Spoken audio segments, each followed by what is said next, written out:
स्वागत है दोस्तों एक बार फिर आप सभी का आपके अपने YouTube channel PCM with Vijay sir पर। ठीक है, और इसमें हम लोग अभी जो सीरीज़ लेके चल रहे हैं वो प्रीवियस ईयर के जस्ट 2021 के पूछे हुए नीट के कुछ क्वेश्चंस देखने जा रहे हैं। ठीक है, तो अभी आपको बैक टू बैक न्यूमेरिकल्स के सीरीज़ मिल रहे हैं। अब ये इसमें ये देखना है आपको कि ये जो आपको जो भी चैप्टर पढ़ा रखे हैं, जैसे कि करंट इलेक्ट्रिसिटी के यहाँ पर 2 क्वेश्चन और 1 क्वेश्चन आपके सेकंड इलेक्ट्रोस्टैटिक एंड पोटेंशियल के हैं। ठीक है, तो आइए एक एक करके वीडियो को स्टार्ट करते हैं और समझते हैं क्वेश्चन कितना आसान पूछा गया है 2021 में नीट के एग्ज़ाम में। ठीक है, तो पहला क्वेश्चन आपको दिख रहा होगा सामने स्क्रीन पर कि क्या लिखा गया है कि in a potentiometer circuit a cell of EF 1.5 volt gives a balance point at 36 centimeter length of wire. If another cell of EF 2.5 volt replace the first cell, then at what length of the wire the balance point course occurs. ठीक है, बहुत ही आसान सवाल है। आप कह सकते हो जैसे कि हमने आपको बताया था comparison of EF of 2 cell, comparison of EF of 2 cell, जिसका एक क्वेश्चन बताया था आपको E1/E2 बराबर L1/L2। ठीक है, E1/E2 बराबर L1/L2, एकदम आसान। देखिए फार्मूला पुटिंग सवाल कैसे पूछे जाते हैं। ठीक है, चलिए समझते हैं। देखिए पहला EF आपको दिया है 1.5 वोल्ट। ठीक है, और दूसरे सेल का EF दिया है 2.5 वोल्ट। पहले सेल का जो 1.5 वोल्ट था उस पर नल पॉइंट जो मिल रहा था इसको, या बैलेंस पॉइंट मिल रहा था, वो 36 सेंटीमीटर में मिल रहा था। तो अगर वोल्टेज बढ़ जाएगी तो लेंथ भी बढ़ जाएंगे। ठीक है, चलिए चेक करते हैं। तो अगर हम लोग मान लिए यहाँ पर कि पहला हो गया आपका 1.5, ठीक है 1.5, और दूसरा है 2.5। ठीक है, तो इज इक्वल टू होगा L1। तो L1 है 36 सेंटीमीटर और L2 आपको फाइंड करना, यही होता है फार्मूला। सही है, चलो चेक कर लेते हैं, हम लोग चेक कर लेते हैं। तो बताइए डेसिमल से डेसिमल ख़त्म हो गया, तो डेसिमल से डेसिमल ख़त्म हो गया यहाँ से। ठीक है, ऊपर बच के 5 दिया 15 और नीचे हो गया 5 6 25। ठीक है, ऐसे कुछ हो गया। अब अगर हम बात करें तो 36 पंचे 180 होता है। क्या होता है? 36 पंचे 180। चलिए तो मैं सॉल्व करके थोड़ा दिखा देता हूँ, आप लोग भी दिमाग लगा सकते हैं यहाँ से। ठीक है, चेक करो। तो यहाँ से देखिए, यहाँ से 5 दिया 15 कटा और नीचे ये 5 दिया 15 और नीचे कट गया आपका, नीचे कट गया आपका 5 से। ठीक है, 5 25। अब इसको इस तरह से, इसको इस तरह से, यानी कह सकते हैं कि 3L2 बराबर 180। 36 पंचे कितना होता है? 180। तो L2 बराबर क्या होगा? तो 3 से इसमें डिवाइड हो जाएगा। 3 से डिवाइड करिएगा तो कितना सेंटीमीटर आंसर आ जाएगा? तो आंसर यहाँ से आएगा 60 सेंटीमीटर। 6 18। देखिए कितना ही आसान सवाल था दोस्तों। तो यहाँ पर आपको जो आपका आंसर आ रहा है वो पहला ही ऑप्शन सही है, जिसमें है 60 सेंटीमीटर। तो देखिए कितना आसान सवाल पूछा गया था।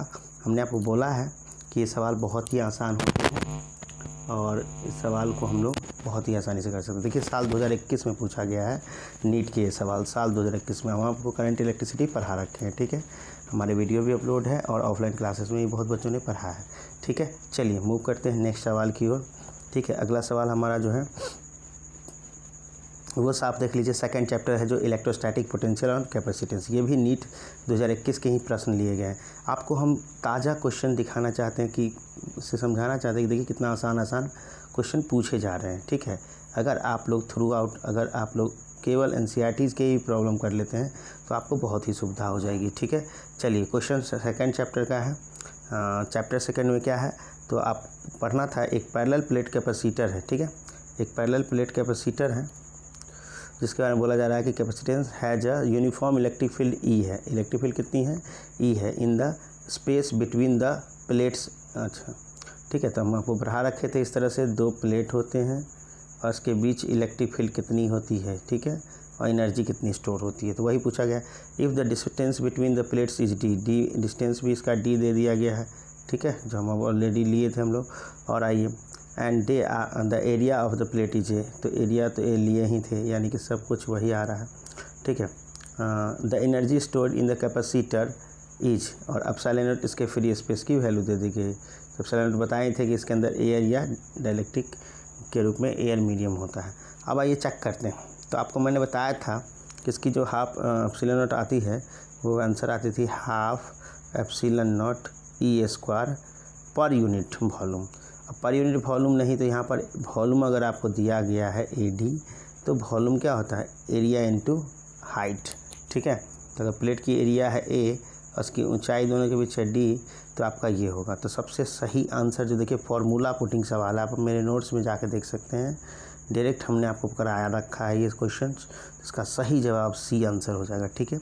देखिए half epsilon not E² into AD, ठीक है, half epsilon not E² into AD। चलिए दोस्तों, समझ में आ गया होगा, उम्मीद करते हैं समझ में आया होगा। पढ़ाया हुआ क्लास का नोट्स का ये कह सकते हैं कि आप क्वेश्चन था और बहुत ही आसान था, ठीक है।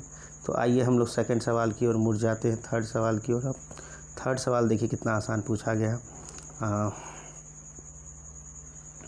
थर्ड सवाल जो हम लोग को कहा गया है कि गौर से सुनिएगा, the effective resistance of a copper effective resistance of A parallel connection that consist equal length, equal area of cross section and same material is 0.25। ये भी देखिए 2021 के ही सवाल लिए गए हैं। हमारा टारगेट ही है आपको लेटेस्ट सवाल और इजी सवाल दिखाना कि देखिए कितने आसान सवाल पूछे जा रहे हैं। इसलिए कॉन्फिडेंस को बनाए रखें और इस प्रिपरेशन में लगे रहें, ठीक है। तो आइए देखते हैं, क्वेश्चन कह रहा है कि अगर आप क्वेश्चन में हमने आपको बताया था रेजिस्टेंस के जो होते हैं 3 ही चीज़ होते हैं, लेंथ, एरिया और रेसिस्टिविटी, और अगर ये बदलाव नहीं करी जाएगी तो रेजिस्टेंस की वैल्यू नहीं बदलेगी। आपको मैंने बताया था रेजिस्टेंस के लेंथ, एरिया और रेसिस्टिविटी अगर बदला नहीं जाए तो आपके रेजिस्टेंस की वैल्यू नहीं बदलेगी, ठीक है। वही क्वेश्चन में कहा है। एक चीज़ और कहा है क्वेश्चन में कहा है कि अगर कोई जो आपका है, तो यहाँ पर क्या कहा है कि 4 इक्वल रेजिस्टेंस हैं और उसका इक्विवेलेंट वैल्यू दे दिया गया 0.25 का, से जब उसको पैरेलल में जोड़ा गया, ठीक है। तो पैरेलल में जोड़ा जाता है तो आप जानते हैं, और सबकी वैल्यू सेम अगर बोल दी गई है तो हमने आपको बता रखा कि पैरेलल जो होता है RP वो सीधे क्या होता है, तो R/N कितना होता है, R/N, ठीक है। और आप जान रहे हैं ये पैरेलल के केस में होता है। आप ऐसे भी जोड़ सकते हैं 1/R plus 1/R plus 1/R, ऐसा करके 4 बार जोड़ सकते हैं, लेकिन हम आपको बता रखे हैं डायरेक्ट फार्मूला, ठीक है। तो आइए चेक करते हैं। अब हमारे क्वेश्चन में क्या कहा है कि पैरेलल में एक उसका इक्विवेलेंट जो होता है वो दे दिया गया है कितना, तो वो दे दिया गया 0.25, ठीक है। कितना दे दिया गया, 0.25, यानी कि 25 दे दिया गया। 0.25 25 तो नहीं कहेंगे, लेकिन 0.25 दे दिया गया। तो आइए क्वेश्चन को कितना आसानी से सॉल्व कर सकते हैं हम लोग, तो देखिए कैसे सॉल्व कर सकते हैं। मैं आपको नए पेज की ओर ले जाकर बताता हूँ।